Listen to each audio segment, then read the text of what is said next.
আধিপত্যবাদ বিরোধী বিপ্লবী জুলাই যোদ্ধা শহীদ শরীফ ওসমান হাদী হত্যার প্রতিবাদে দেশব্যাপী কর্মসূচির অংশ হিসেবে হবিগঞ্জের মাধবপুরে দোয়া এবং কফিন মিছিল অনুষ্ঠিত হয়েছে।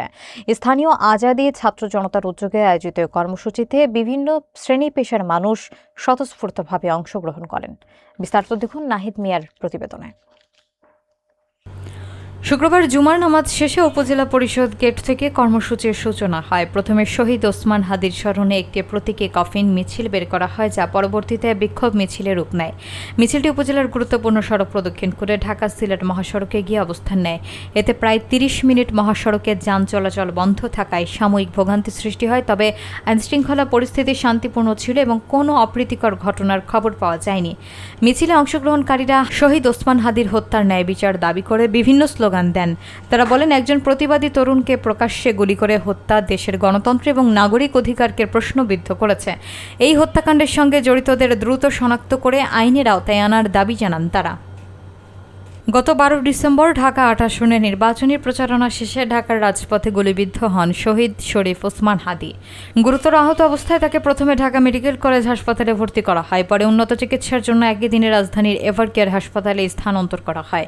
শারীরিক অবস্থার অবনতি হলে 15 ডিসেম্বর অন্তর্বর্তী সরকারের উদ্যোগে এবং প্রধান উপদেষ্টা মোহাম্মদ ইউনূসের নেতৃত্বে তাকে উন্নত চিকিৎসার জন্য সিঙ্গাপুরে পাঠানো হয়।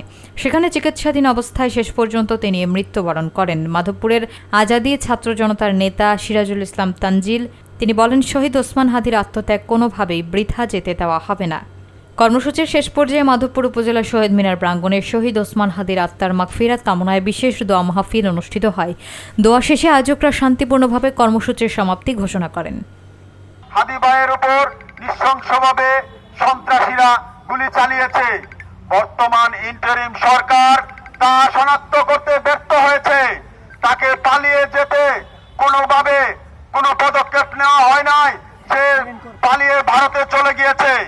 আপনারা জানেন যে ভারতের আগ্রাসনের বিরুদ্ধে কথা বলতে গিয়ে ইলিয়াস আলী শহীদ হয়েছেন, তাকে গুম করা হয়েছে। আবরার ফাহাদকে নৃশংসভাবে হত্যা করা হয়েছে।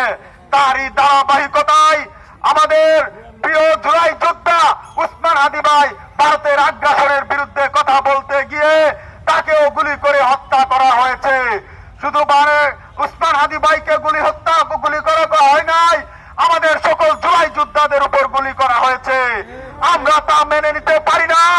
ইন্টারিম সরকারকে আমরা বলতে চাই, আপনারা দ্রুত এই খুনিদেরকে এদেশে এনে ফাঁসির মঞ্চে ঝুলাতে হবে। আর আমরা তাও বলতে চাই, একজন হাদীকে মেরে একজন হাদীকে হত্যা করে এই বাংলার মানুষকে দাবায় রাখতে পারবেন না।